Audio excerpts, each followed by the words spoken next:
Assalamualaikum warahmatullahi wabarakatuh. Perkenalkan, nama saya Isna, NIM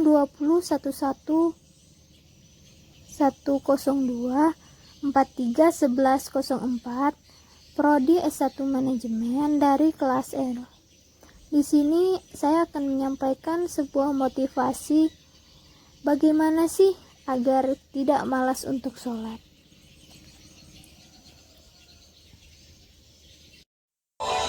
Sholat adalah tiang agama, jaga kau punya sholat. Perhatikan kau punya sholat. Sempurnakan kau punya sholat. Sholat adalah penentu kebahagiaan dunia akhirat.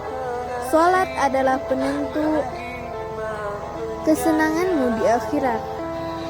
Sholat adalah penentu bahagia atau tidaknya kelak di akhirat.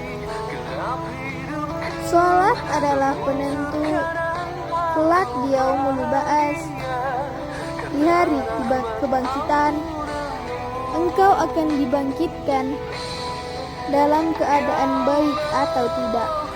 Sholatmu adalah penentu kelak di yaumul mahsyar, di padang mahsyar.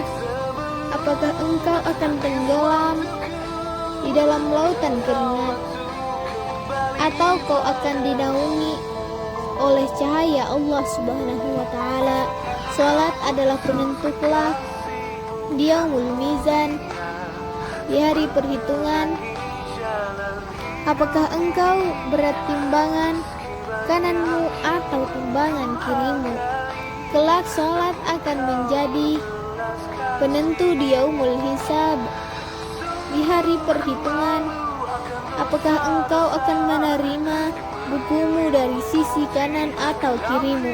Salat adalah penentu kelak di siratul mustaqim. Apakah engkau akan terpeleset ataukah selamat? Salat adalah penentu surga dan nerakamu. Salat adalah penentu seluruh amal ibadahmu. Kenapa? As-shalah rasul ibadah. Kata Nabi, salat adalah kepala ibadah. Salat itu otaknya ibadah. Salat adalah intisari ibadah. Baik buruknya amal ibadahmu tergantung pada salatmu.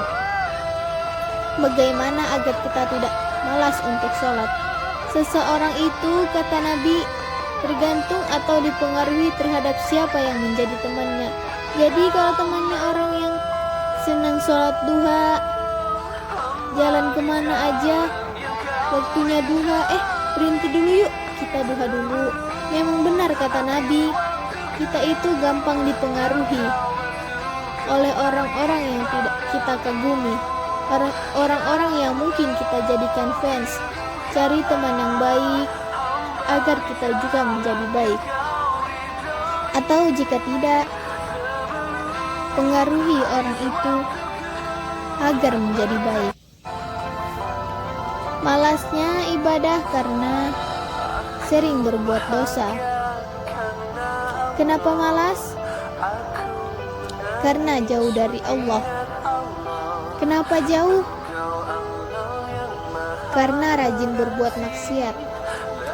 Maka kalau ingin malasnya hilang, berhenti dari maksiat.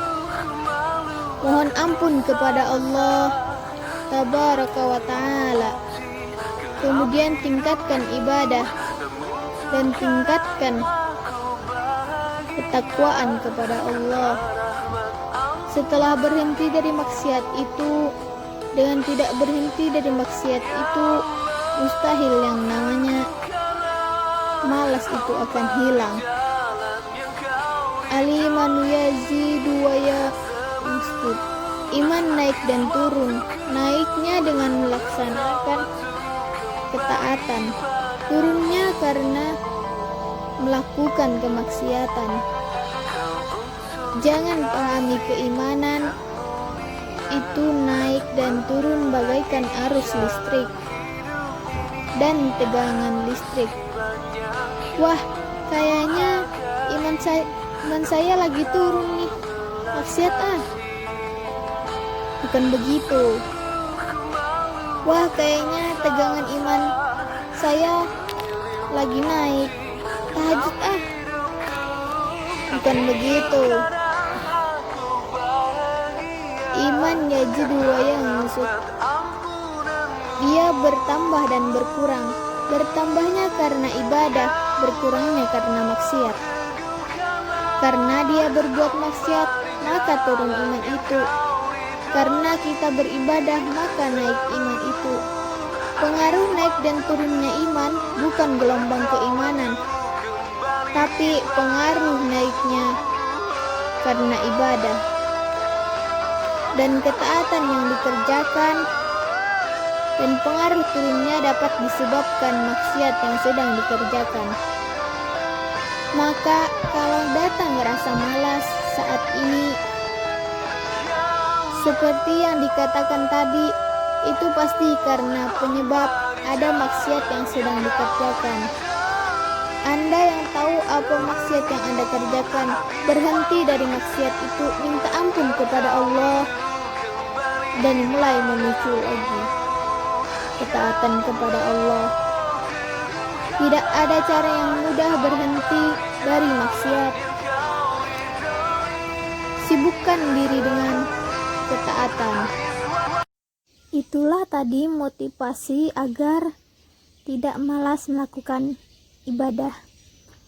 Sekian dari saya. Terima kasih.